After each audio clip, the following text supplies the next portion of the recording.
Biden paksa Jokowi beli senjata.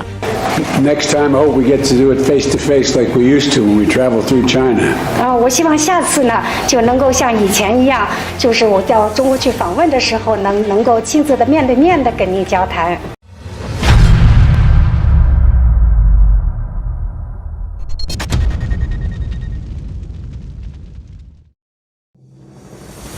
Presiden Amerika Serikat, Joe Biden sebut pemerintahnya akan siap sedia untuk membela Republik Tiongkok bila diserang oleh Republik Rakyat Tiongkok. Apakah Presiden Joko Widodo perlu merasa khawatir atas pernyataan itu?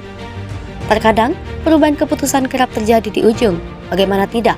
Ketika sudah membulatkan tekad untuk memilih restoran yang dituju, muncul pertimbangan-pertimbangan lain yang akhirnya membuat opsi final berubah. Mungkin itulah yang kerap terjadi ketika tengah menyusun rencana kencan dengan pacar. Tidak jarang, keputusan diserahkan pada diri kita sedangkan kita selalu menolak opsi yang kita tawarkan. Meski begitu, pada akhirnya, pilihan final pun harus ditentukan. Bagaimanapun, ketidakjelasan dan kesimpang siuran tujuan perlu disudahi. Bila tidak, waktu dan energi pun akan terbuang dengan percuma. Mungkin, hal-hal seperti itu yang ingin diakhiri oleh Presiden Amerika Serikat Joe Biden. Terangnya, pemerintah Amerika Serikat siap pasang badan untuk Republik Tiongkok bila sewaktu-waktu Republik Rakyat Tiongkok datang menyerang Pulau Formosa tersebut. Padahal, Presiden-Presiden Amerika Serikat sebelumnya selalu menjaga ketidakjelasan posisi negeri Paman Sam terkait Taiwan. Upaya untuk menjaga ambiguitas itu selama ini dijalankan agar tidak menjaga kepentingan Amerika Serikat dengan Tiongkok. Pasalnya, mau tidak mau, Amerika Serikat membutuhkan Tiongkok kala itu. Sebagai salah satu ekonomi dan pasar besar, negara dikuasai oleh Partai Komunis Tiongkok. Menurut tersebut, merupakan negara yang penting bagi Amerika Serikat dalam hal perdagangan.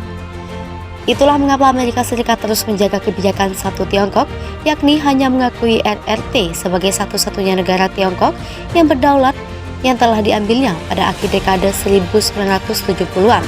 Ini juga berkaitan dengan posisi Tiongkok yang dianggap semakin kuat setelah perpecahan yang terjadi di blok timur antara Tiongkok dan Uni Soviet. Meski begitu, Amerika Serikat tetap menjaga hubungan informal dengan Taiwan.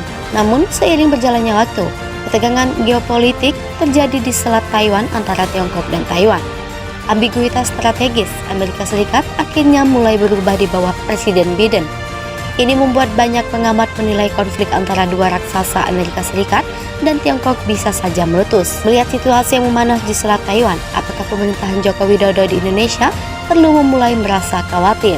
Lantas, mungkinkah situasi ini justru bisa menguntungkan pemerintah Amerika Serikat, bahkan termasuk bila berdampak ke Indonesia? Strategi rantai ala Biden. Meski Tiongkok merupakan negara yang penting dalam hal ekonomi dalam perdagangan, Taiwan tetaplah wilayah yang penting dalam hal strategis.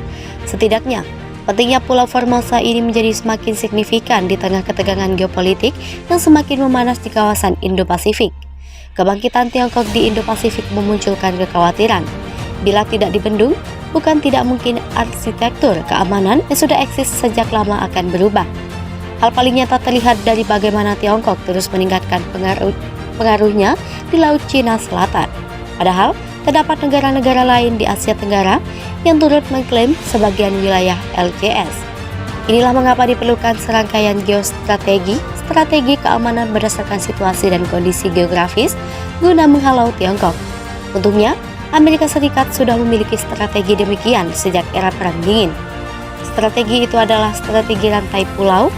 Strategi yang dicetuskan diplomat Amerika Serikat yang bernama John Foster Dulles pada tahun 1951 ini dijalankan dengan menghalau pengaruh komunisme Uni Soviet di Tiongkok agar tidak menyebar ke negara-negara Asia Timur dan Asia Tenggara lainnya. Strategi ini setidaknya memiliki 3 rantai pulau. Rantai pertama terdiri dari Kepulauan Kuril, Kepulauan Jepang, Kepulauan Ryukyu, Taiwan, Filipina, dan Kalimantan. Rantai pertama ini bisa dibilang menjadi rantai terdepan yang menghalau pengaruh Tiongkok di masa kini, khususnya Taiwan, Filipina, dan Kalimantan. Sementara, rantai kedua terdiri atas Kepulauan Ogasawara, Kepulauan Iwo, Guam, Yap, Pulau, dan Papua. Rantai kedua dipersiapkan bila rantai pertama mulai terbuka. Terakhir, rantai ketiga terdiri dari Kepulauan Aleut dan terus ke selatan membelah Samudra Pasifik melalui Kepulauan Hawaii, Samoa Amerika, Fiji, hingga Selandia Baru. Menariknya, ada sejumlah wacana agar ditambahkan rantai keempat, Dan kelima, untuk menambah rantai penghalau Tiongkok yang terus bertumbuh pengaruhnya. Namun, terlepas dari beberapa rantai lagi yang akan dimunculkan, Taiwan tetaplah mata rantai utama di rantai pertama. Lokasinya yang hanya dipisahkan oleh Selat dan Tiongkok, daratan membuat pulau ini semakin strategis. Tidak heran apabila akhirnya Biden merasa perlu untuk menjaga jatuhnya Taiwan ke tangan Tiongkok daratan. Bisa jadi, Taiwan adalah pertarungan strategis antara Biden dan pemerintahan Xi Jinping di Tiongkok yang bisa saja merubah status quo di kawasan Indo-Pasifik. Jika Biden sampai benar-benar rela harus masuk dalam konflik bersenjata dengan Tiongkok andai kata Taiwan diserang, lantas bagaimana dampaknya pada Indonesia?